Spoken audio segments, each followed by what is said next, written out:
지금부터 세션 2를 시작하겠습니다.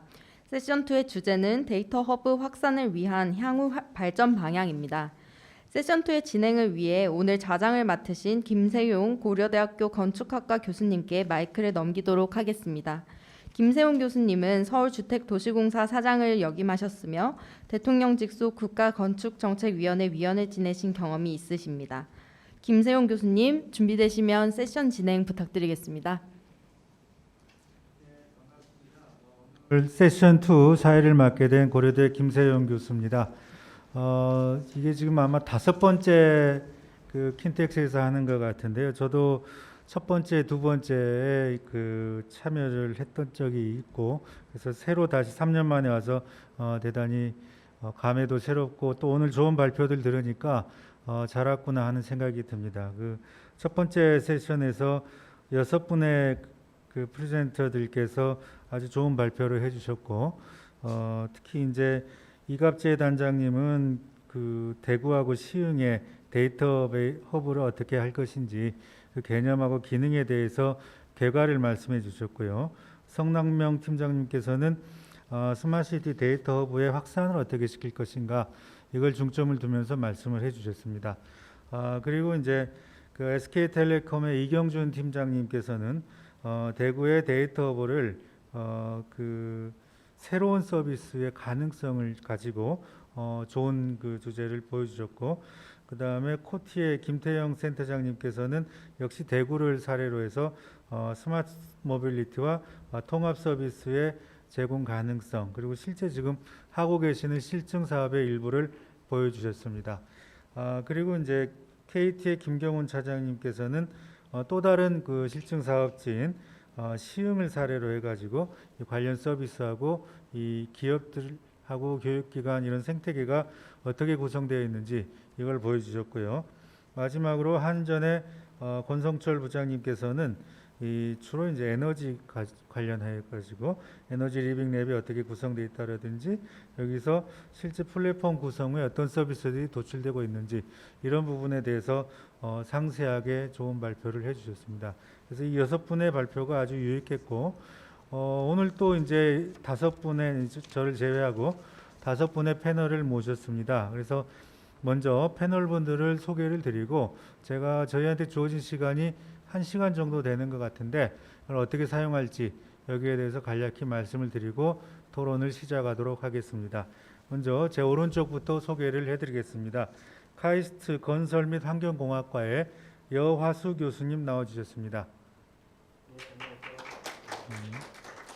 그 다음에 그 옆쪽에 한컴앤플렉스의 이민 대표이사님 나오셨습니다. 다음에 가천대학교 컴퓨터공학과의 조영림 교수님 나오셨습니다. 네, 안녕하십니까. 다음에 델 테크놀로지 코리아의 최기남 전무님 나오셨습니다.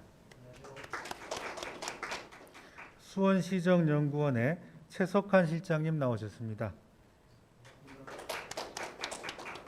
5분 공이 우리나라의 스마트시티 발전에 많은 기여를 해오셨고 또 앞으로도 하실 분으로 알고 있습니다. 그리고 여러 가지 이분들의 업적이나 이런 것들은 주어진 자료를 통해서 배포가 된 걸로 알고 있습니다. 자, 그러면 이제 저희가 한 1시간 정도 시간이 있는데 두 라운드로 시간이 좀 짧지만은 2개 라운드로 진행을 할까 합니다. 그래서 첫 번째 라운드에서는 각 패널 분들께 5분 정도씩 시간을 드릴 테니까 그 패널 분들께서는 이 6분의 발표를 듣고 전반적으로 느낀 소회하고 개별적인 발언을 해주시고요. 그 다음에 두 번째 라운드에서는 보다 더 구체적인 게 있을 거예요. 그리고 각 패널님들께서는 그 프레젠터들에게 질문을 하실 내용도 있을 겁니다. 그래서 두 번째 라운드는 좀 보다 더 구체적인, 그리고 그거를 제가 굳이 순서를 마련하지 않고 자유롭게 토론하셔서 25분을 쓰도록 하겠습니다. 그리고 마지막 한 10분 정도를 마무리 발언에 할애하도록 하겠습니다. 아까 소개해드린 순서대로 여화수 교수님부터 먼저 5분씩 드리고 첫 번째 라운드를 시작하도록 하겠습니다. 여 교수님 부탁드립니다. 감사합니다. 예, 감사합니다. 예, 카이스트의 여화수입니다. 오늘 발표 잘 들었고요. 예, 오늘 특별히 좋았던 거는 이 지방 정부들하고 같이 일을 해서 이런 스마트 시티에 대한 새로운 서비스들을 실증한다는 개념 자체가 굉장히 저는 좋은 아이템이라고 생각을 합니다. 자, 그런데 이제 뭐 저희가 와서 막 칭찬만 하고 이러면은 사실 발전 방향이 큰 도움이 안 될 수 있어서 가능하면 조금 쓴소리를 좀 해드려야 아마 좀 발전 방향에 도움이 되지 않을까, 이렇게 해서 몇 가지 말씀을 드리려고 합니다. 처음으로는 이게 혁신 성장 동력을 위한 프로젝트입니다. 그 얘기는 뭐냐면 이게 뭔가 혁신성이 있어야 되고 뭔가 차별성이 있어야 되는데, 저는 혁신 성장 동력을 위해서는 크게 한 4가지 정도가 있어야 되지 않을까 생각을 합니다. 그 중에 첫 번째는 이게 기술적인 우수성이 있어야 저희가 혁신적인 솔루션이다라고 할 수가 있을 겁니다. 그런 면에서 오늘 이제 대부분 이제 시티 데이터 허브를 보여주셨는데, 사실 이 시티 데이터 허브라는 게 데이터를 저장하고 수집하고 관리하는 이러한 데이터를 구성하는 겁니다. 이러한 데이터 시스템을 구성하는 건데, 여기서 저희가 어떻게 하면 조금 더 우리가 혁신성을 얻을 수 있을까, 이런 면들을 조금 더 고민을 하셔야 되지 않을까, 저는 이렇게 생각을 하고요. 이게 만약 그냥 기존에 있는 솔루션들을 집합해서 만들어 놓은 제품이거나 플랫폼이다라고 한다면은 그건 이미 다른 나라에서도 충분히 따라올 수 있기 때문에 혁신성 면에서는 뭔가 우리가 좀 더 다른 기술적인 수준을 보여줄 것들이 필요하다라고 생각을 하고요. 두 번째는 이게 깊이 말고 너비가 혁신적이어야 됩니다. 그 얘기는 뭐냐면 우리가 기존에 생각하지 못했었던 새로운 서비스들이나 기존에 없었던 새로운 개념들을 어떻게 스마트 시티에서 만들어 갈 건가라는 것이 저는 혁신성의 가장 큰 요소 중에 하나라고 생각을 합니다. 그런 면에서 우리가 아직까지, 물론 이제 지금까지는 데이터 허브에 저는 머물러 있는 단계라고 생각을 하고, 이게 다음 단계에서는 이제 도약을 해야 된다라고 생각을 하는데, 그 방향 중에 하나가 그러면은 스마트 시티를 우리가 어떻게 이해할 것인가에 대한 근원적인 물음에서부터 다시 시작을 해야 된다라고 생각을 합니다. 한 가지 제가 말씀드릴 수 있는 것 중에는요, 스마트 시티라는 거는요, 저는 사실 이건 그냥 의사결정의 기술이라고 생각을 합니다. 그래서 우리가 데이터 허브를 왜 갖다 쓰느냐, 왜 데이터가 필요한가, 왜 시스템이 필요한가라고 생각을 해보면 도시에서 일어나고 있는 문제들을 해결하기 위한 의사결정을 해야 됩니다. 그런데 의사결정을 하려면은 단순하게 데이터 허브 수준이 아니라 그 외에 붙어야 될 것들이 굉장히 많이 있습니다. 그 많이 있는 것들이 사실 아직까지는 구현이 많이 되지 않은 상태고요. 저는 이 부분이 앞으로 스마트 시티가 발전할 부분이라고 생각을 합니다.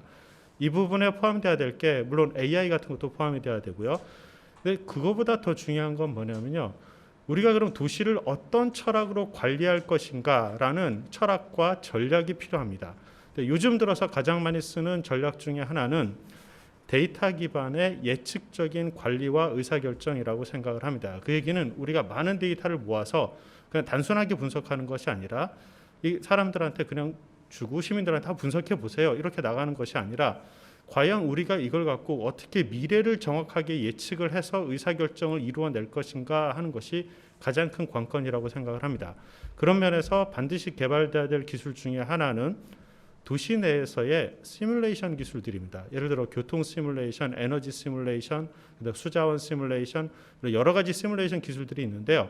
이런 시뮬레이션 기술들이 결합이 되어야지만 진정한 CPS, 사이버 피지컬 시스템을 만들 수가 있고요. 그게 아마 우리가 만들고자 하는 다음 버전의 디지털 트윈 기반의 스마트 시티가 되지 않을까, 이렇게 생각을 합니다. 그 다음은요, 이게 조금 더 시스템화 되어 있어야 됩니다. 그러니까 구조적으로 시스템화 되어 있다는 얘기는 아직까지는 저희가 이제 여러 시도가 있기 때문에 뭐 여러 가지 서비스를 각각 개발하고 있는 것들이 있어서 이것들이 어떻게 한데 어울려서 정말 하나의 시스템으로 잘 돌아갈 수 있을 것인가 하는 것이 중요하고요. 마지막으로 말씀드리고 싶은 거는 지속 가능한 구조가 되어 있느냐라는 것입니다. 사실 오늘 이 과제들을 쭉 보면 뭐 좋은 면도 있고 나쁜 면도 있는데, 뭐 좋은 면들을 말씀을 드리자면 어떻게 보면 과제를 누가 수행했나 저는 봤습니다. 딱 보니까 교통연구원도 했고요. 근데 교통연구원의 스마트 시티 센터는 이 부분에 그 전문성이 있기 때문에 저는 굉장히 좋은 예라고 생각을 하고요. 한전도 굉장히 전문성이 있기 때문에 굉장히 좋다라고 생각을 합니다. 그리고 또 다른 과제들을 수행하신 분들은 이제 사실 우리나라 이제 제일 큰 대기업들인 KT하고 SKT 뭐 이런 데서 와서 수행을 하셨는데, 전 그것도 굉장히 좋은데 한 가지 저는 염려스러운 게 있습니다. 물론 우리나라의 대기업들이 사실 대부분 다 SI 사업 위주의 조직으로 되어 있기 때문에 한 번 하고 나면 그냥 사업 끝나고 나면 없어지는 경우가 있습니다. 그래서 그런 구조로는 장기적인 발전이 조금 힘들다라고 생각돼서 뭐 어떻게 지속적인 구조를 만들 것인가 이 부분이 조금 염려스럽습니다. 예. 여기까지 말씀드리겠습니다. 예, 여 교수님 감사합니다. 네 가지의 쓴소리를 해주셨고 특히 이제 마지막에 말씀하신 지속 가능한 부분.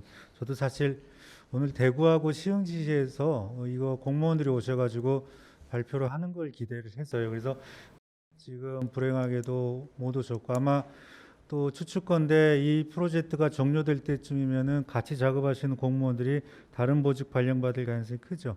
그래서 이제 우리가 그동안 숱하게 저질렀던 과오들, 특히 이제 UCT라든가 이런 부분에서 누가 테이크오버 할 거냐 이런 부분 지금 여전히 풀지 못하고 있죠. 지금 아마 LH에서 40 몇 개를 만든 걸로 알고 있는데 뭐 저희도 마찬가지. 저도 얼마 전까지 SH 사장 재직했습니다마는 SH가 만든 거를 지자체에 넘겨줬을 때 과연 갈 거냐 숙제입니다. 좋은 지적 감사드리고요. 다음은 한컴앤플렉스의 이민 대표이사님 마이크를 넘기겠습니다. 네, 안녕하세요. 한컴앤플렉스 대표이사인 이민입니다. 오늘 여러분들 발표 잘 들었고 되게 관심을 많이 갖고 있던 프로젝트에 이렇게 또 패널로 참여하게 돼서 아주 영광스럽게 생각을 합니다.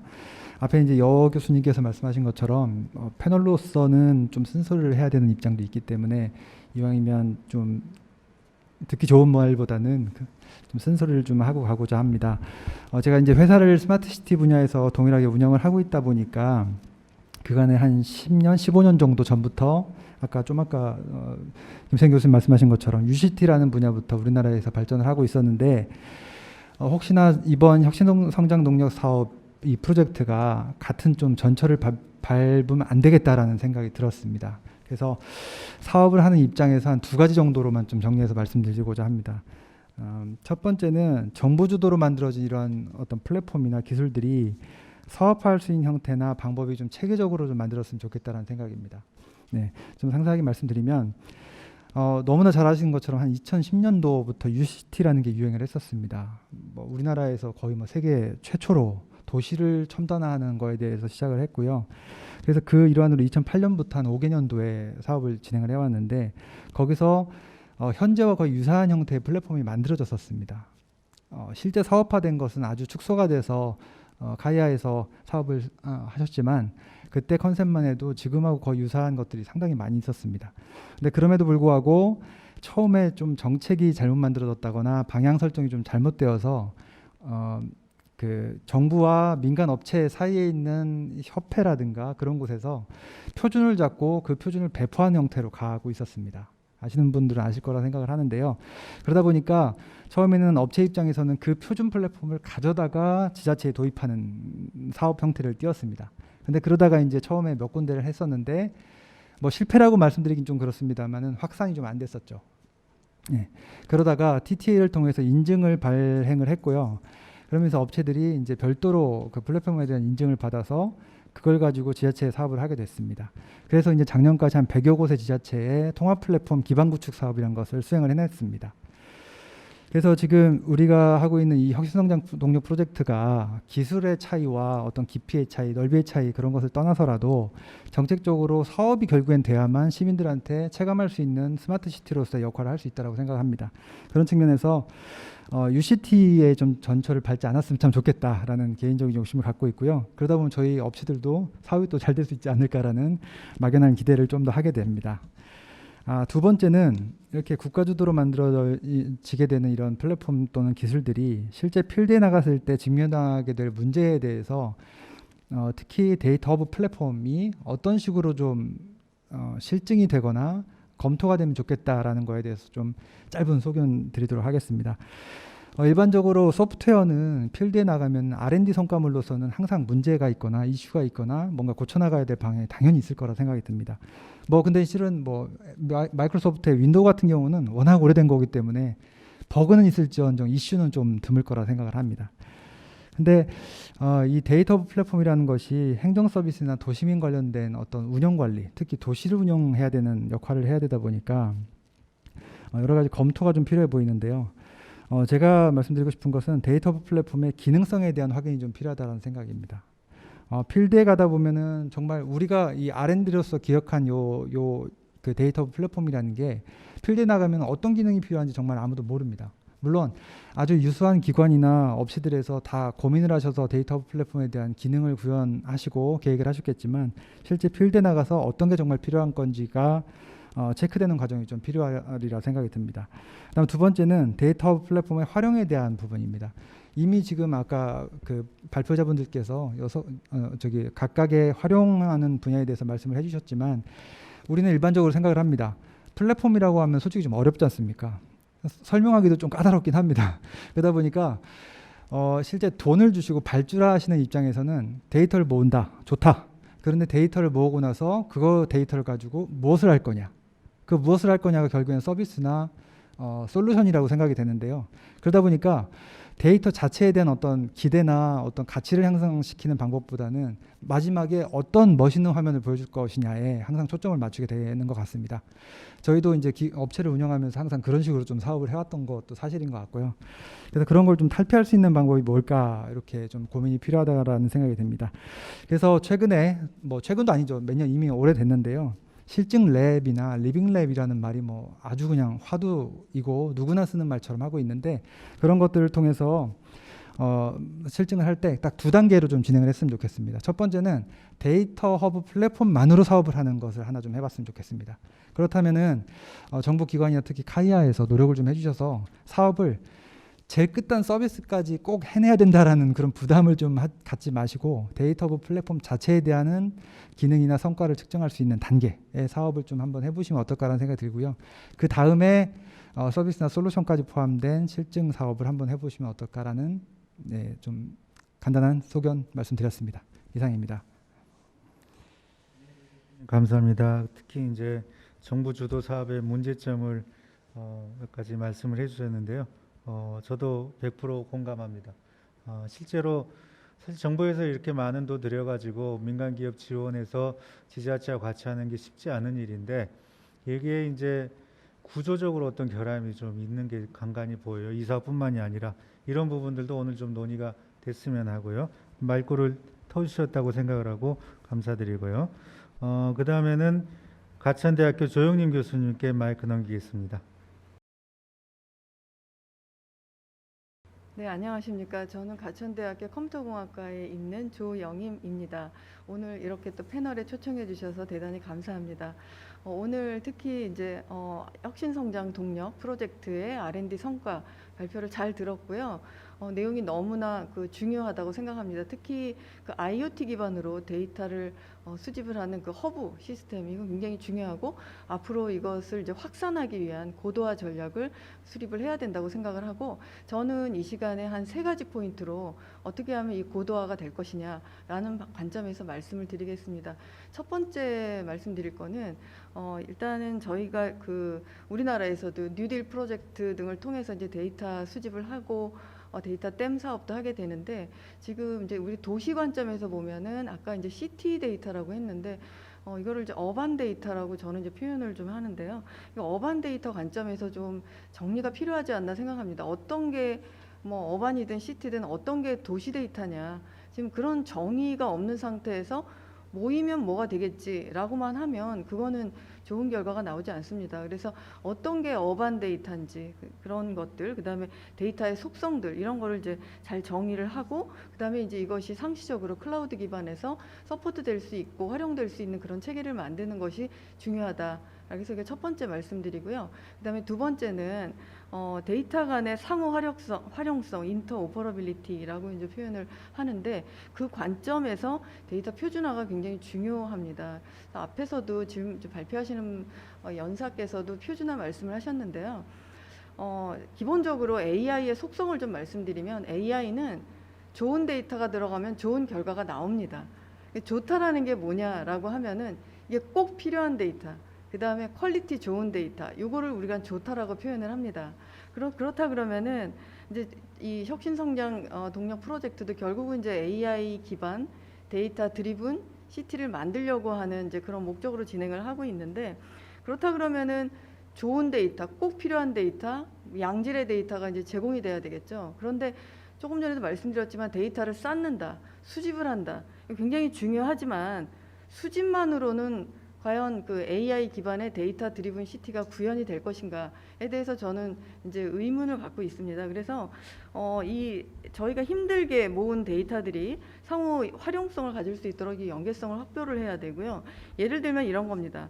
예를 들어서 이제 뭐 교통량 흐름을 분석한다, 아니면은 버스 노선 최적화를 한다, 뭐 이래서 이제 데이터를 모으는데 버스를 탄 정보는 있는데 내린 정보가 생각만큼 없다고 합니다. 그러면은 과연 우리가 최적화된 노선을 설계할 수 있을 것인가, 이런 문제에 봉착하게 되는 거죠. 그래서 이 생각보다 데이터들이 안 갖춰져 있는 것들이 좀 많이 있고, 데이터가 이제 이런 관점에서 꼭 필요한 데이터, 그러니까 우리가 버스에 대한 그 최적화된 어떤 뭐 알고리즘이라던가 이런 노선 정보를 하려고 그러면은 탄 정보랑 내린 정보 이게 같이 존재해야 되는, 그래서 그런 꼭 필요한 데이터들을 같이 이렇게 제공할 수 있도록 하는 그런 것들이 굉장히 많이 필요합니다. 또 심지어는 데이터가 어찌됐건 있다고 하더라도 표현 방식이 전부 다른 거죠.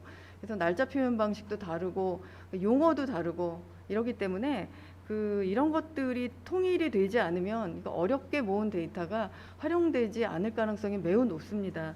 그래서 저는 이런 연계성 부분을 좀 강조를 하고 있고요. 그럼 이거를 어떻게 해결할 것이냐? 뭐 데이터 수집 가이드라인이라든지, 아니면 이게 불가능할 경우에는 시스템적으로 서포트를 해야지, 이거를 일일이 수작업을 해서 다시 한다는 거는 좀 비효율적이 됩니다. 그래서 이런 수집과 활용을 좀 잘 고려를 해야 될 것 같고요.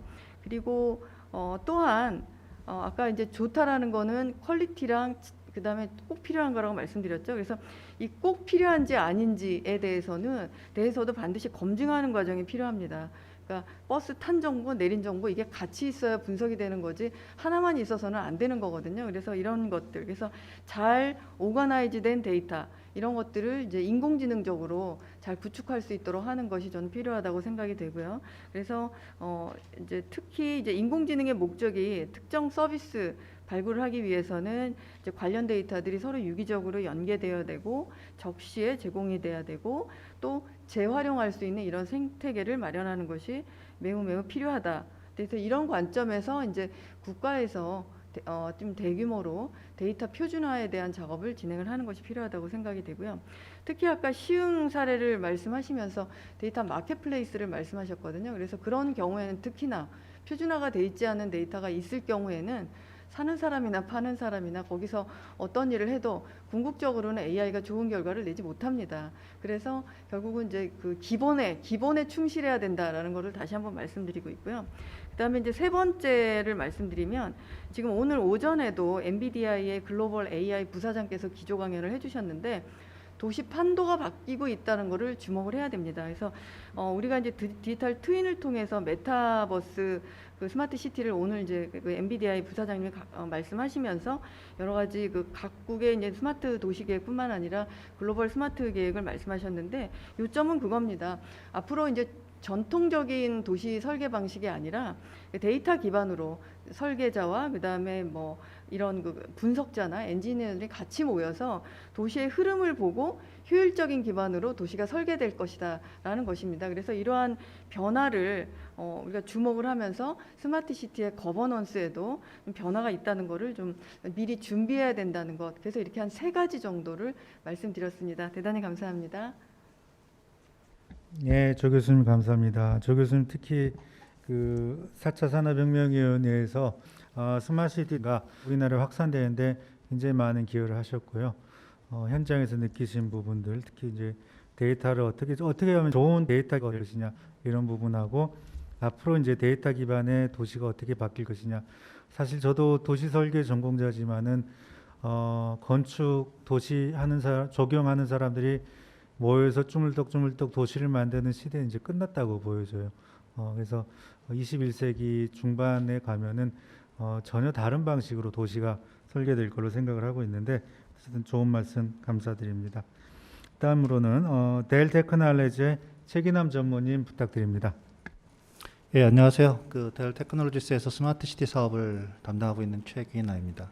사실 저는 이 프로젝트와 관련해서는 몇 차례 그 자문위원회도 참여를 했었고 하기 때문에 프로젝트 성격이나 과정은 잘 봐왔고요.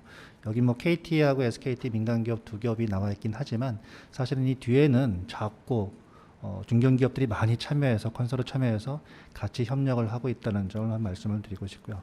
저는 이제 민간기업에 있는 사람으로서 이 데이터 허브 플랫폼이 미래지향적으로 지속성을 가지려면 어떻게 해야 할까? 그 부분에 좀 초점을 맞추고 싶어요. 그래서 그러기 위해서는 이제 세 가지가 필요하다는 생각이 듭니다. 첫 번째는 상용화, 두 번째가 고도화, 세 번째가 글로벌화. 이 세 가지가 필요할 것 같아요. 이제 그 상용화 관점에서는 지금 이 제품이 아직 프로젝트가 끝나진 않았지만 버전 1.0이 완료된 걸로 알고 있습니다. 보통 이제 민간 기업에서 소프트웨어나 어떤 솔루션을 런칭할 때 버전 1.0이면 상용화 버전입니다. 근데 이게 상용화 버전이 되려면 기본적으로 가격 정책도 있어야 되고 라이센스 정책도 있어야 되고 그리고 매뉴얼도 아주 잘 갖추어져 있어야 되고 이를 통한 마케팅이나 홍보 프로그램도 있어야 되고 세일즈 프로모션도 있어야 합니다. 이런 부분들에 있어서 이 시티 데이터 허브가 좀 상용화될 수 있는 그런 백그라운드들도 백엔드 액티비티들도 반드시 있어야 한다. 이게 지금 우리가 800억이 넘는 국가 예산을 가지고 예타를 통과해서 만들어낸 제품이거든요. 근데 뭐 아쉽지만 우리나라 여러 국책기관에서 국가 예산으로 솔루션을 만들고 하드웨어를 만들고 소프트웨어를 만들었지만 이게 상용화가 제대로 돼서 확산이 되고 활용되는 케이스는 그렇게 많지 않다라는 게 지금까지 보여준 통계 데이터거든요. 그런 점에서 이번 그 시티 데이터 플랫폼은 가급적 상용화할 수 있는 그런 제반의 노력들이 필요할 걸로 일단 보여지고요. 두 번째 고도화는 현재 버전 1.0입니다. 근데 제가 자문에도 한 몇 차례 언급했었는데 허브 간의 커뮤니케이션 할 수 있는 모듈이 없어요. 그러니까 인터허브 커뮤니케이션 커넥티비티 모듈이 없다는 거죠. 그러니까 지자체별로 이 데이터 허브를 구축하고 나면 사실은 지자체 간의 커뮤니케이션이 좀 필요하거든요. 물론 아직 행정망에서 지자체 간 커뮤니케이션 네트워크는 별로 없습니다. 그래서 우리가 메타데이터, 즉 데이터의 데이터를 메타데이터라고 하듯이 메타 허브가 있어야 하는 거예요. 궁극적으로는. 그러기 위해서는 현재 1.0 버전에서 상업 모듈 연동을 할 수 있는 그런 커넥티비티 모듈이 소프트웨어적으로 필요한데 현재 아키텍처 플랫폼 상에서 아직 그 모듈은 없습니다. 그래서 향후 이게 고도화하는 과정에서 그 모듈이 있었으면 좋겠다라는 측면이 있고요. 그 고도화 두 번째 측면으로는 지금 우리가 그 도시 데이터라고 얘기할 때는 이게 다 공공 데이터입니다. 근데 사실은 민간 기업 쪽에 좀 더 밸류 있고 가치 있는 데이터들이 꽤 많아요.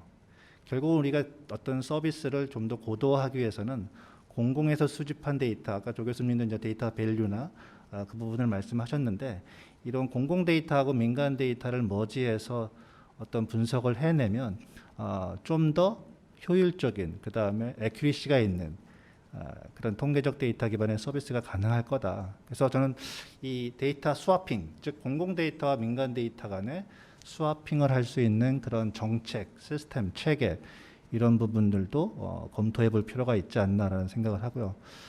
세 번째로는 이제 글로벌화입니다. 이게 지금 저희가 최근에도 보면 이제 KCT가 굉장히 좀 많이 각광을 받고 있는 것 같아요. 저도 지금 뭐 중남미 쪽이나 동아시아 쪽이나 아니면 중동 쪽에 한국이 지금 드라이브하고 있는 이 스마트 시티에 대한 설계, 구축, 운영 기술을 런닝하고 그걸 그대로 답습하고자 하는 이제 일부 국가들이 꽤 있습니다. 그래서 국토부에서도 일부 그런 것들을 컨설팅을 지원하는 걸로 알고 있는데 여기서 만들어진 도시 데이터 허브, 시티 데이터 허브가 글로벌 제품으로 인증을 받으려면 국제적인 기대치에 맞아야 돼요. 그럼 과연 우리 아키텍처나 서비스 포트폴리오가 국제적인 기대치에 맞는지에 대한 부분이 있어야 되고 또 궁극적으로는 영문 버전이 있어야 되는 거고요.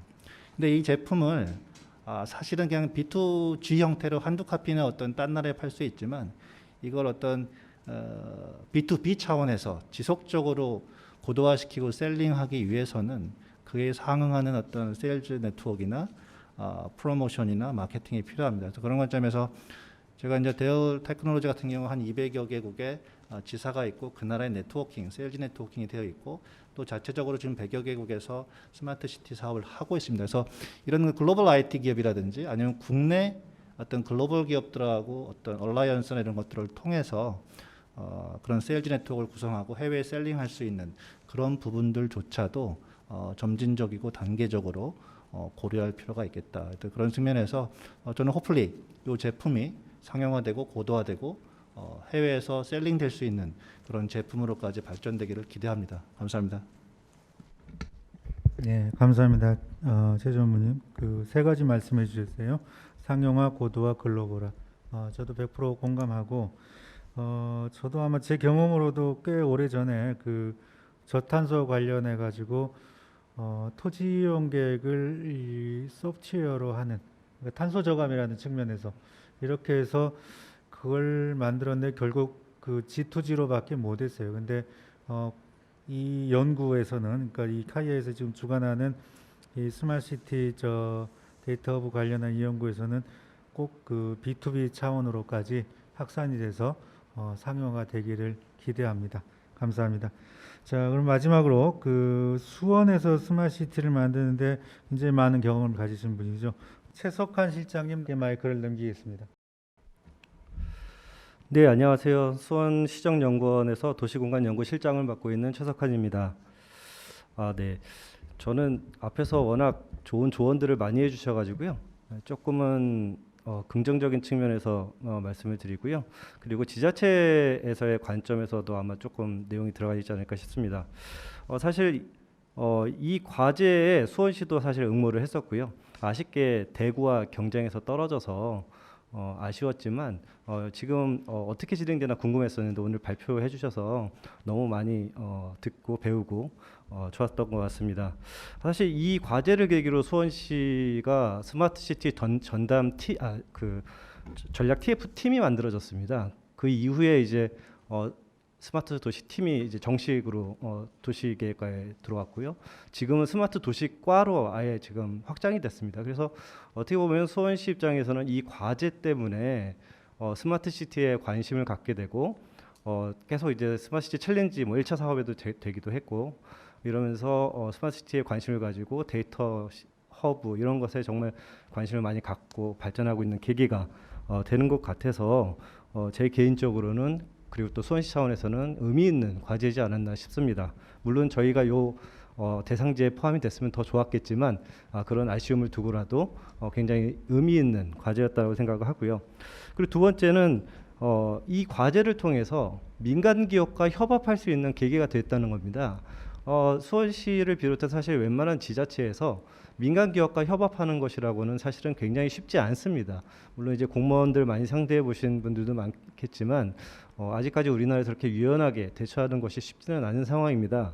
하지만 이 계기로 많은 민간 기업과 지금 협업할 수 있는 어떻게 보면 명분이 생겼고요. 그를 통해서 좀 더 새로운 아이디어, 리빙랩 이런 것들을 저희가 고민하고 있고 최근에 애드리와도 MOU 체결을 하면서 이런 민간 기업과 협업하면서 수원의 도시를 좀 더 스마트하게 어떻게 좀 더 지속 가능하게 만들 것인가에 대한 고민을 하게 되었다는 겁니다. 또 이 과제를 통해서 저희 지자체 연구원이 이제 많지는 않지만 저희 수원 같은 경우는 저희 수원시청 연구원이 있는데요. 아까 말씀하셨듯이 수원시 공무원들이 이제 잦은 업무 이동으로 사실 이거를 오롯이 계속 대응하기가 쉽지 않은데 저희처럼 이제 연구원 조직을 통해서 성장할 수 있는 계기를 좀 만든 것도 굉장히 저는 의미 있는 사업이 되었다고 생각합니다. 다만 이제 지자체 차원에서 약간 이 과제를 생각해 보면 아까 이제 지속 가능성에 대해서 많이 짚어주셨는데 이제 그런 통합센터, 관제센터도 마찬가지지만 이거를 지자체에서 어떻게 받아들일 것인가에 대한 문제들이 좀 있습니다. 그래서 이 과업이 향후에 좀 더 지자체에서 이제 받아들이기 좋으려면 이 과제를 통해서 실제 시민들의 서비스나 삶의 질이 얼마큼 좋아졌는가를 좀 나타낼 수 있는 것이 있으면 지자체 입장에서는 좀 더 홍보하고 계속 돈이 들더라도 지속적으로 가져갈 수 있는 명분이 되는 부분이 있습니다. 그래서 이 부분을 최대한 잘 활용할 수 있게끔 홍보하고 이제 설득하는 작업도 굉장히 좀 필요한데 이 부분에서 물론 그걸 다 할 수는 없겠지만 그런 부분이 좀 필요할 것 같고요. 두 번째는 이제 사실 지자체에서 많은 돈을 들여서 계속 유지한다는 것이 쉽지는 않습니다. 그러면 사실 민간 기업이라는 민간 협업을 통해서 이거를 운영할 수 있는 방안이라든가 또는 이 민간 SPC라든지 이런 식으로 해서 뭔가 수익화할 수 있는 부분들을 조금 제안해 주셔서 실질적으로 수익을 내고 지자체에서도 그걸 펀딩에 투자하고 하면서 동시에 이익을 낼 수 있는 구조 이런 부분에 있어서도 좀 더 고민이 들어가면 굉장히 좋을 것 같습니다. 그리고 이것들이 잘 이루어질 수 있게끔 정부 정책에서의 지원들도 굉장히 필요할 것 같은데요. 예를 들면 코펜하겐의 이제 스테이트 오브 그린 같은 경우에 이제 녹색 스마트 시티를 만들기 위해서 전폭적인 기업과 정부의 이제 지원들이 좀 필요한데요.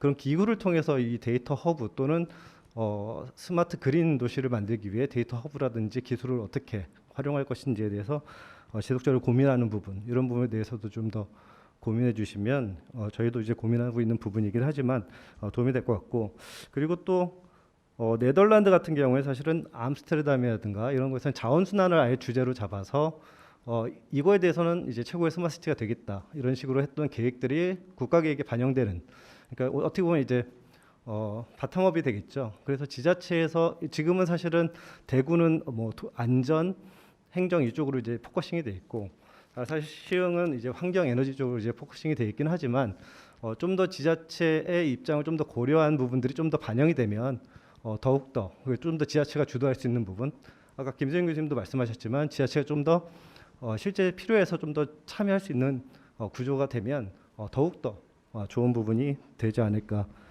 싶습니다. 그리고 아까 말씀하셨던 그 교통 대책에서도 인센티브 도입이라든지 데이터를 활용한 그런 부분들 굉장히 좋았던 것 같고요. 그래서 실질적으로 그 데이터를 통해서 단순히 데이터만 제공하는 것이 아니라 진짜 편리해서 실제 빠르니까 이렇게 이용할 수 있는 구조로 이제 나중에 서비스나 이런 것으로 확장되면 굉장히 좋겠다 싶었고 사실 아까 마지막으로 좀 마무리를 하려고 하는데요. 혁신 성장 동력이라고 이제 이 명명하셨고 여 교수님이 이제 그 부분에 대해서 보완점을 말씀해 주셨는데 저는 사실은 이 데이터를 같이 모을 수 있는 구조를 만든 것만으로도 그게 동력이 된다라고 생각은 하고 있습니다. 이렇게 모인 것들이 향후 그러면 어떻게 활용될 수 있을 것인가에만 이제 앞으로의 좀 초점을 맞춘다면 그래서 예를 들면 에너지 데이터 이런 것들도 단순히 그냥 여기서 모든 걸 서비스하고 마무리하는 것이 아니라 이 데이터를 가지고 컨설팅하고 실제로 이제 이것을 사업화할 수 있는 많은 또 다른 기업들이 많이 있을 거거든요. 그래서 여기서 끝나는 것이 아니라 다른 기업들이 여기에 다시 이 데이터를 공짜 또는 아주 저렴한 가격에 활용해서 더 큰 부가가치를 창출할 수 있는 구조를 만들어 주시면 굉장히 좋겠다는 생각을 했습니다. 이상 마무리하겠습니다. 네, 조 시장님 감사합니다. 지자체 운영에 관여하시면서 이제 얻은 생생한 경험 저도 공감을 하고요. 실제 이제 그 종료된 프로젝트에 대해서 지자체나 공기업의 장이 새로 예산하고 인력을 투입하기 굉장히 쉽지가 않은 구조예요, 우리나라가. 그래서 이런 부분에 대해서 성과 지표가 마련이 돼서 결국 주민들이 원하게 되는 걸로 유도하게 되는 방안 이런 걸 이제 하나 이야기를 해주셨고 그 다음에 이제 데이터를 팔 수 있는 방법 이런 부분 이제 우리가 좀 고민을 해봐야 되겠는데 저도 사실 제 경험으로 보면 고덕의 스마트시티를 조성할 때 이제 강일지구인데 건설회사가 땅을 살 때 그 조건을 붙였어요. 그 스마트시티 운영하는 펀드를 일정 비용을 건설회사가 부담하게 하고 택지를 사가게 하는 그런 식의 방법도 뭐 이제 그건 이제 데이터를 파는 게 아니라 땅을 파는 방법에서 나오는 거지만 그런 부분도 우리가 좀 종합적으로 고려를 해봐야 되지 않은가. 어쨌든 만드는 것까지는 오히려 쉬울 수 있는데 만들고 난 다음에 운영하는 부분이 항상 문제가 되고 있는 게 이제 우리의 현실이죠. 자, 이상 그 5분의 좋은 토론, 그 좋은 말씀들 잘 들었고요. 아까 말씀드린 대로 휴식 없이 두 번째 라운드로 진행을 하겠습니다. 그래서 두 번째 라운드에서는 오늘 패널 오신 5분 선생님들께서 각각의 그 프리젠터들한테 한번 질문을 하실 수 있는 보다 좀 구체적인 질문이 되겠지요. 이런 시간을 드리도록 하겠습니다. 그래서 이때는 먼저 마이크 잡으신 분이 지명을 하시면 될 것 같습니다. 그래서 먼저 마이크 누르시고 프리젠터 어느 선생님한테 여쭙겠습니다 라고 질문을 하시고 이제 그 질문 받은 선생님께서는 답을 간략히 해주시면 좋겠습니다. 자, 두 번째 라운드 진행 들어갑니다. 예, 제가 먼저 질문하겠습니다. 여기 사업에서 SKT와 KT의 참여가 있습니다. 저는 굉장히 바람직하고 굉장히 의미 있다고 생각하는데 이 사실 통신사에서 가지고 있는 아주 유의미한 데이터들이 많습니다. 근데 이제 그런 것들을 지자체에서 이제 활용하는데 가격이나 이런 것들이 부담이 많이 있는데요. 이 과제에서 SKT와 KT가 민간 데이터 부분이 어떻게 여기에 관여하게 되고 어느 방식으로 좀 이렇게 서비스가 되는지에 대한 궁금증이 하나가 있고요.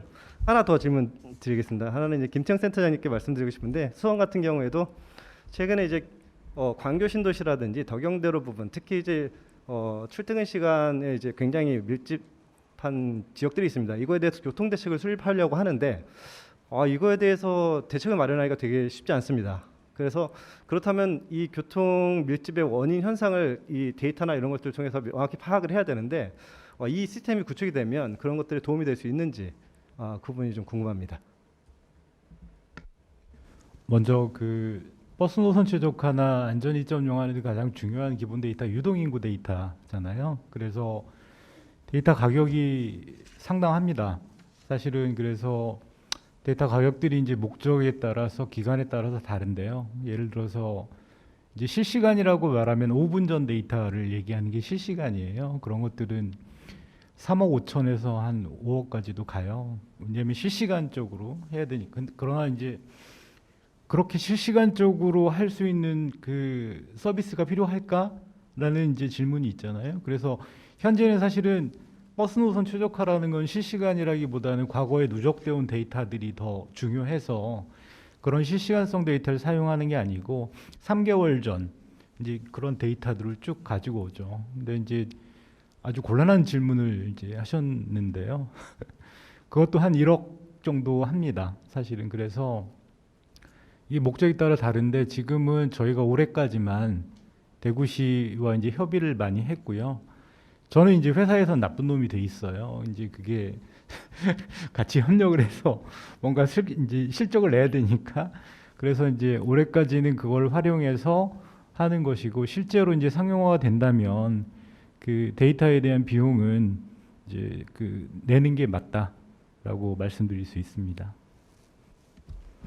예, 뭐 데이터에 대해서 방금 뭐 SKT 이경준 PM님 말씀해 주신 거에 덧붙여서 시행에 대해서 좀 말씀드리겠습니다. 뭐 같은 맥락이긴 합니다. 근데 종합적으로 말씀드리자면 뭐 통신사가 참여했으니 뭐 통신사가 보유하고 있는 가령 유동인구 같은 데이터를 좀 그 도시 발전을 위해서 좀 내놓으세요라고 하는 그런 컨셉은 아니고요. 정확히 얘기하면 그런 것들을 할 수 있는 역량을 가진 기업이 와서 전체적인 데이터를 활용하는 방안에 대해서 고민을 해주세요라는 게 요청 사항이었습니다. 그러다 보니까 뭐 통신사가 SKT 같은 경우에는 이렇게 유동인구 같은 데이터 사실 금액적으로 이야기하면 과연 뭐 그걸 제대로 주고 사거나 하기가 쉽지가 않은 측면입니다. 그래서 저희 시흥 같은 경우에는 그런 뭐 데이터 거래를 한다라는 자체가 일단은 저희가 가지고 시흥 자체에서 생성할 수 있는 미세먼지 데이터, 그다음에 에너지 데이터, 복지 데이터 같은 것들을 중심이고요. 또 민간 데이터 같은 경우는 어떤 기업이 그런 데이터를 만든다기보다 시민들이 원해서 이러이러한 스마트 시티를 데이터를 가진 걸 해보고 싶어요라는 거를 데이터 마켓플레이스 사용자 포털에서 요청하는 기능들이 있습니다. 그럼 그런 것들을 창업자들이든지 데이터를 보유한 기업들이 거꾸로 내가 이런 걸 한번 해볼게요라고 해서 거꾸로 이제 매칭이라고 표현하면 그렇지만 사업의 형태로 데이터를 활용하는 거를 해서 민간이 자연스럽게 좀 활용할 수 있는 체계를 만들어 주는 게 데이터 마켓플레이스의 어떤 뭐 철학이다라고 보시면 될 것 같아서요. 그렇게 지금 뭐 종합적으로는 뭐 연구 개발하고 있다라고 보시면 될 것 같습니다. 네, 우리 최 실장님 질문하신 거를 일단 마스 시스템, 마스 플랫폼의 수원시의 적용 가능성, 효용성 부분으로 제가 적용을 좀 해보면 사실은 그 마스라고 하는 부분들이 도시의 많은 부분, 뭐 정체나 혼잡이나 아니면 미세먼지 환경, 안전의 주 원인이 사실은 승용차 자가용 문제라고 많은 사람들이 이렇게 판단을 하고 있습니다. 그래서 사실 마스 시스템은 되도록이면 자가용을 사실은 이용하지 않고 대중교통 중심, 그리고 개인 모빌리티나 공유차나 나름대로의 그런 개별 개인 모빌리티를 활용해서 목적지까지 이제 편리하게 이동하는 그런 서비스이기 때문에 실질적으로 어느 도시든 적용 가능하다고 생각하고요. 특별히 수원시에 다양한 교통 문제가 있을 거고 그 원인이 뭔지는 정확하게 분석이 필요하겠지만 나름대로 승용차로 인한 다양한 그런 부분들이 저희가 지금 개발하고 있는 마스 시스템이나 플랫폼을 통해서 많은 부분들이 해소가 될 수 있고 궁극적으로는 저희 목표로 하고 있는 대중교통이 활성화되고 그리고 교통 혼잡이나 지금 안고 있는 미세먼지 환경 부분까지도 나름대로 많은 부분들을 해결할 수 있는 아주 중요한 성과물이 되지 않을까 그렇게 기대하고 있습니다. 예. 네, 감사합니다. 질문하신 최석관 실장님 그리고 친절하게 또 상세하게 답해 주신 세 분 선생님께 감사드리고요. 그래서 한두 분 정도 더 질문하실 수가 있을 것 같은데요. 그냥 먼저 누르시면 됩니다. 제가 좀 먼저 눌렀습니다.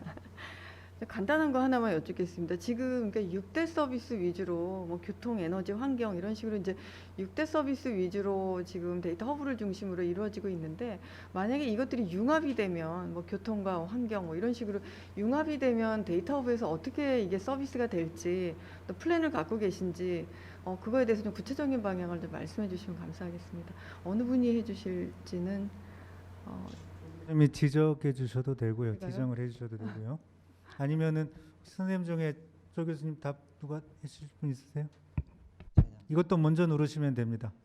예, 단장님. 예, 제가 간단한 답변 드리겠습니다. 아직 뭐 제가 명쾌한 답변이 되지는 않겠지만 저도 이제 이 스마트 시티를 보니까 말씀하신 그런 부분을 현재 고민을 하고 있습니다. 근데 6대 서비스는 물론 시흥이면 시흥, 대구 이제 그 특화된 서비스를 하지만 제가 생각하는 모델은 사실은 그 다 합쳐진 게 하나의 모델이 될 수도 있고요. 뭐 3개, 4개 그 도시에 맞는 서비스를 하는 쪽으로 될 텐데 그 말씀하신 그 여러 데이터 간에 여기 있는 6개 데이터, 6개 분야 데이터 외에도 시에서 있는 데이터들, 나머지 또 다른 데이터들을 받아들여서 융합적인 서비스를 하는 거 어떤 게 있냐 사실 제가 명쾌하게 답을 현재 드릴 수는 없고요.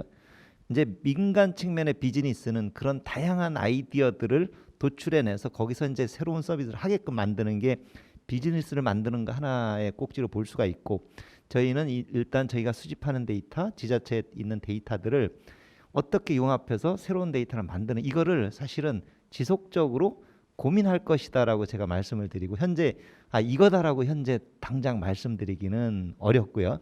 그 부분 말씀하신 전문가님들 계속적으로 저희가 요청도 드리고 같이 토론도 하고 해가면서 만들어가는 작업을 1년 동안 최대한 더 노력을 한번 해보려고 합니다. 그러니까 명쾌한 답변 안 되지만 이런 말씀하신 그런 융합 서비스 그게 중요하다라고 생각하고 아까 수원시에서 말씀하셨지만 시민들이 이걸 적용했을 때 어떤 게 좋아지냐 뭐 이런 측면에서 고민을 지속적으로 하겠습니다. 이렇게 답변 드리겠습니다. 네, 감사합니다, 단장님. 자, 한 분 정도도 예. 저도 일단 이갑재 단장님한테 질문을 하나 드려야 될 것 같아요. 지금 이 데이터 허브 플랫폼은 일핵심에서 공통으로 개발이 되었고 대구와 시흥에서 각각 다른 분야에서 지금 서비스를 실증을 하고 계시는 거잖아요. 그런데 저는 이 데이터 허브 플랫폼이 안정적인가 그리고 빅데이터 소위 굉장히 많은 데이터를 수집해서 분석하고 UI를 보여주는 데에도 렉이 걸리지 않고 안정적에 돌아가게끔 아키텍처가 되어 있는가 이런 부분 좀 약간 퀘스천이긴 하거든요. 그래서 그런 것들을 좀 더 검증하기 위해서 지금 국가실증도시가 부산 에코델타시티하고 세종 5-1 생활권역에 진행이 되고 있잖아요. 그래서 국가 예산으로 만든 플랫폼이니까 그런 국가실증도시 사업에 전략적으로 이 데이터 허브 플랫폼을 사용할 수 있게끔 혹은 사용하도록 하는 그런 정책적인 고려도 하고 있는지 왜냐하면 이게 많이 써봐야 에러도 나오고 버그도 나와서 개선이 될 수 있는 거잖아요. 그래서 어차피 다른 지자체들은 아직 이 예산이라든지 그런 부분 이슈가 있으나 두 군데 실증 도시는 현재 진행이 되고 있는 초창기 사업이니까 그런 사업에 전략적으로 도입할 수 있도록 하는 그런 정책적 강요성 내지는 필요성이 검증되고 있거나 논의되고 있는지 그 부분이 좀 궁금합니다.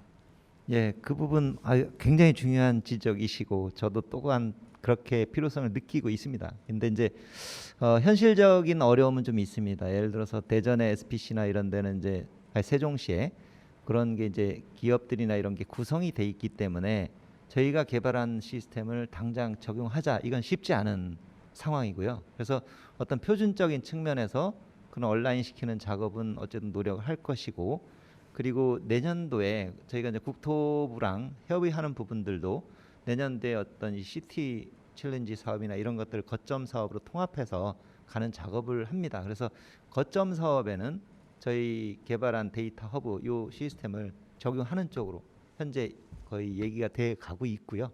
기존에 구성돼 있던 것들은 하는 작업에 저희 걸 집어넣는 작업은 노력은 하겠지만 그거는 현재 된다라고 말씀드릴 수 없는 상황입니다. 지속적으로 국토부와 논의하겠습니다. 네. 하시고 예, 시스템에 대해서 한 가지 질문 드리겠습니다. 사실 제 생각에는 그 스마트 시티에 들어가는 많은 시스템들을 다 통합하는 것보다는 이게 사실 여러 가지 종류의 이종의 시스템들이 가능하기 때문에 이종의 시스템들이 상호 운영이 될 수 있도록 통합하는 방식이 저는 맞다라고 생각을 하고요. 그렇게 된다면 시흥이나 대구에서 개발됐던 시스템들도 같은 방식으로 서로 운영될 수 있는 뭔가의 구조를 만들어줘야 되는데 예를 들어서 그런 구조가 있는 게 유럽 쪽에 그런 구조들이 있습니다. 예를 들어 유럽 쪽은 나라들이 많기 때문에 시스템들을 통합하기가 어려워서 유럽의 철도 같은 경우에는 유럽의 철도들은 다 상호 운용성을 가지고 있는데 서로 데이터를 교환할 수 있고 서로 쿼리를 할 수 있고 조회를 할 수 있고 이런 구조로 되어 있습니다. 그래서 지금 제가 보기엔 이제 우리나라의 스마트 시티들도 이제 서로 다르게 개발되고 있기 때문에 그런 방식들을 좀 고려하시는 게 어떨까 이렇게 해서 예. 네, 안녕하세요. 한국전자기술연구원의 성남영입니다. 제가 추기남 전무님이 말씀하신 거랑 이화수 교수님께서 말씀하신 거를 이제 좀 순서대로 좀 답변을 드리겠습니다.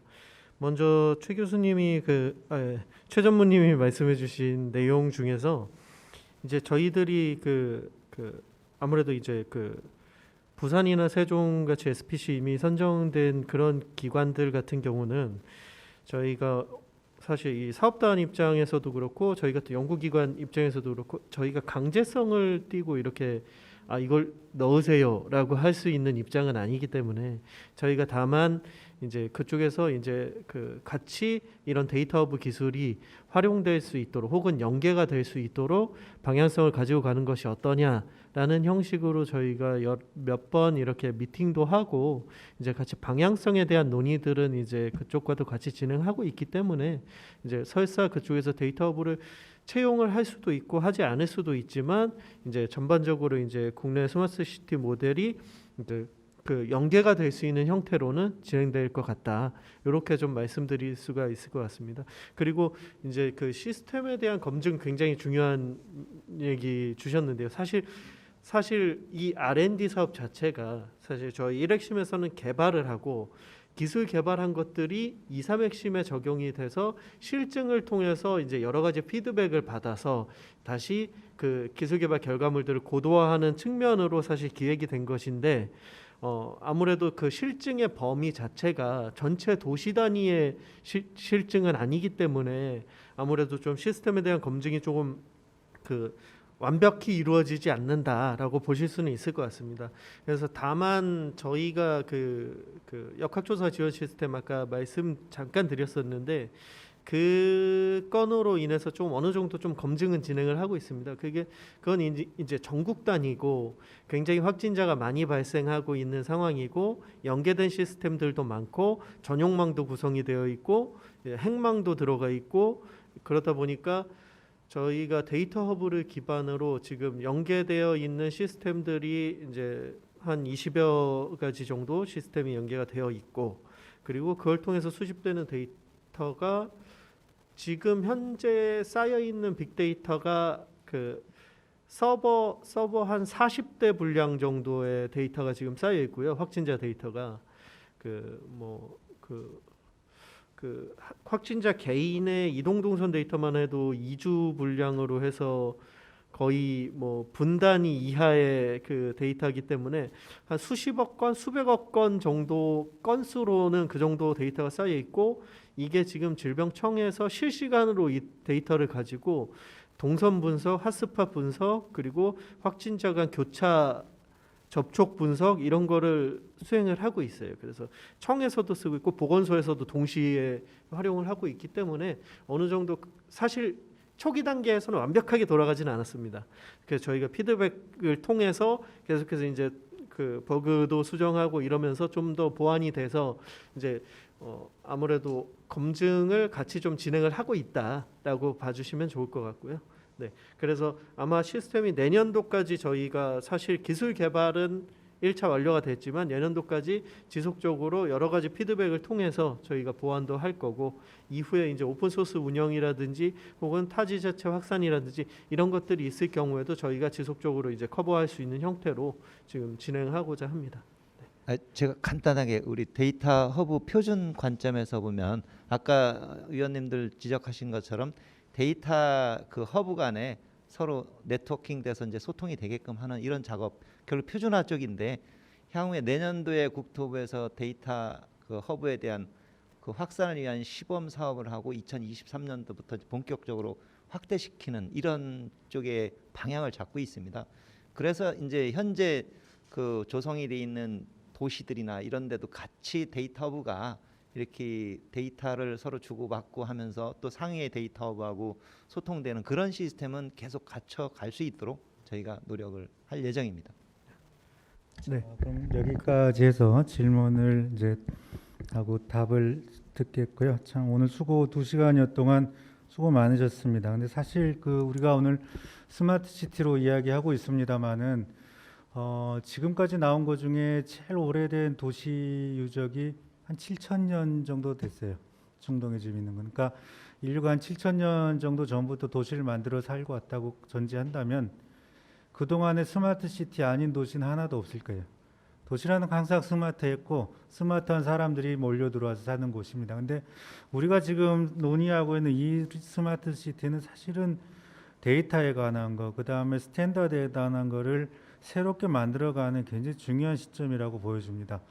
실제로 그 도시에서 커다란 이 점프업하는 단계가 있을 때마다 보면은 데이터 컬렉션이 굉장히 다양하게 이루어져요. 가장 비근한 예로는 런던 같은 경우에는 150년 전쯤에 콜레라가 창궐하면서 거기서 왜 콜레라가 일어나는가를 데이터로 추적을 하기 시작합니다. 그러면서 오늘 우리가 지금 쓰고 있는 도시계획법이라든가 상하수도, 통풍, 환기 이러기에 대한 가이드라인이 만들어지는 겁니다. 지금은 이제 우리가 또 뭐 팬데믹이 한번 지나고 나면 또 여러 가지 이제 제시가 될 텐데, 어쨌든 이 도시라는 거를 보다 스마트하게 만들어가고 거기서 여기서 지금 이루어지고 있는 연구들이 새로운 스탠다드를 만들어 나가길 제가 기대를 하는데요. 끝으로 하나만 말씀을 드리면은 이제 저 연구진께서 좀 고민해 주셨으면 하는 게 있어요. 그게 뭐냐면은 지금 오늘 논의 안 된 거 중에 두 가지 중요한 게 있는데 쓰는 사람에 대한 거예요. 지금 만드는 사람 프로바이더뿐만 아니라 쓰는 사람도 좀 편해야 됩니다. 그러려면은 결국은 이게 만드는 과정, 실증하는 과정에서 거버넌스에 대한 거를 생각 안 할 수가 없는데, 이게 특히 이제 후진국에다 이거를 나중에 상용화해서 팔 경우는 더 그렇고요. 우리나라 지자체 경우도 마찬가지입니다. 이거를 우리가 저 최첨단의 기술만 마련해 가지고 도시를 테스트베드 잘하는 게 중요한 게 아니라, 그거 왜 못지않게 중요한 게 쓰는 사람은 어떻게 하면 편해질까, 그리고 어떤 가버넌스 체계를 미리 만들어놔서 그 사이에 소통이 되게 할까라는 부분이죠. 그다음 두 번째는 프로바이더 입장에서 규제 완화라는 걸 생각 안 할 수가 없잖아요, 우리가. 근데 어떤 규제가 우리 발목을 잡고 있는지, 특히 이제 지자체하고 일을 많이 하시면서 다들 느끼신 게 많을 텐데, 이러한 부분에 대해서 적정한 솔루션이 나오기를 기대를 하면서 오늘 그 컨퍼런스를 마치도록 하겠습니다. 수고 많으셨습니다. 감사합니다. 이상으로 스마트시티 혁신성장동력 프로젝트 R&D 성과 세미나를 모두 마치도록 하겠습니다. 다시 한번 의미 있는 성과 공유와 토론에 참여해 주신 좌장, 연사, 패널 분들께 큰 감사의 인사를 드립니다. 그리고 오랜 시간 동안 온라인에서 함께해 주신 청중 여러분께도 감사 인사드립니다.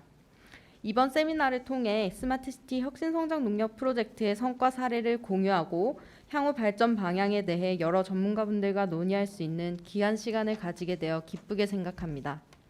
이를 토대로 스마트시티 데이터 허브의 구축과 확산을 통해 한국이 스마트시티로 향해 한 걸음 더 나아가고 더불어 스마트시티 전문가들과 지식 네트워크를 통한 협력의 관계가 형성될 것으로 기대합니다. 비록 코로나19로 인해 현장에서 함께하지는 못했지만 모쪼록 여러분께 유익한 시간이 되었기를 바라며 세미나 마무리하도록 하겠습니다. 감사합니다.